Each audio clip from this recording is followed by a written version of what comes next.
संसदीय कामकाज मंत्र्यांनी आज बैठक बोलावलेली आहे। राजकीय पक्षांच्या प्रमुख नेत्यांना या बैठकीचं निमंत्रण सुद्धा देण्यात आलेलं आहे। अर्थसंकल्पीय अधिवेशनाच्या पार्श्वभूमीवरती ही बैठक असल्याचं समजतंय। तर 146 खासदारांचं निलंबन मागे घेण्याची सुद्धा शक्यता वर्तवली जाते। तर संसदीय कामकाज मंत्र्यांनी आज महत्त्वाची अशी बैठक बोलावली आहे। 146 खासदारांसंदर्भात सुद्धा यात उल्लेख होणार आहे। संसदीय कामकाज मंत्र्यांनी ही महत्त्वाची बैठक बोलावलेली आहे। राजकीय पक्षांच्या प्रमुख नेत्यांना या बैठकीचं आमंत्रण देण्यात आलेलं आहे। अर्थसंकल्पीय अधिवेशनाच्या पार्श्वभूमीवरती ही बैठक महत्त्वाची मानली जाते। यामध्ये 146 खासदारांचं निलंबन मागे घेण्याची शक्यता सुद्धा वर्तवली जाते। संसदीय कामकाज मंत्र्यांनी ही महत्त्वपूर्ण अशी बैठक बोलावली आहे।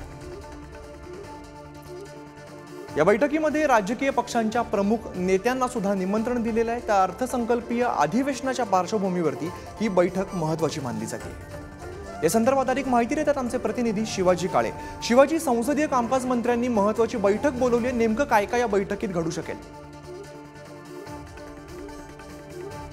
आपण पुन्हा एकदा संपर्क साधण्याची प्रयत्न करणार आहोत। संसदीय कामकाज मंत्र्यांनी महत्त्वाची अशी बैठक बोलावलेली आहे। राजकीय पक्षांच्या प्रमुख नेत्यांना या बैठकीचं निमंत्रण देण्यात आलेलं आहे। त्यामुळे या बैठकीमध्ये आज नेमकं काय काय घडतं हे पाहणं महत्त्वाचं असणार आहे। आपण पुन्हा एकदा जाऊया, आमचे प्रतिनिधी शिवाजी काळे आपल्या सोबत जोडले गेलेत। शिवाजी, संसदीय कामकाज मंत्र्यांनी महत्त्वाची बैठक बोलावली आहे, या बैठकीत नेमकं काय काय होऊ शकेल आज? बैठकी दरम्यान कामकाज सुचारू रूपाने चालावं यासाठी सर्व पक्षांच्या ज्या काही मागण्या आहेत त्या मागून घेतल्या जातील। त्यानंतर सगळ्यात महत्त्वाचा मुद्दा असणार आहे, गेल्या सेशन दरम्यान 146 खासदारांना विरोधकांच्या निलंबित करण्यात आलं होतं।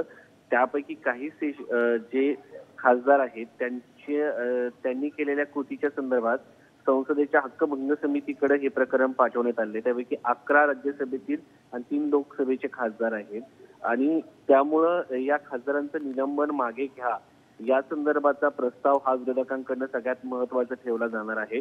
संसदेच्या सुरक्षेच्या संदर्भात काय काय नवीन बदल करण्यात आलेले आहेत ही देखील माहिती विरोधी पक्षातील नेत्यांना दिली जाणार आहे। कारण आता संसदेचं जे सुरक्षा कवच आहे त्रिस्तरीय असणार आहे आणि संसदेची सुरक्षा आता CISF कडे देण्यात आलेली आहे। त्यामुळं आता या सगळ्या प्रकरणाच्या संदर्भात त्याचबरोबर येत्या अधिवेशनच्या काळामध्ये कोणकोणते मुद्दे मांडले जाणार आहेत ते देखील महत्त्वाचे आहे आणि हे अंतरिम बजेट असणार आहे। कारण यानंतर 2024 ची लोकसभा निवडणूक जाहीर होणार आहे।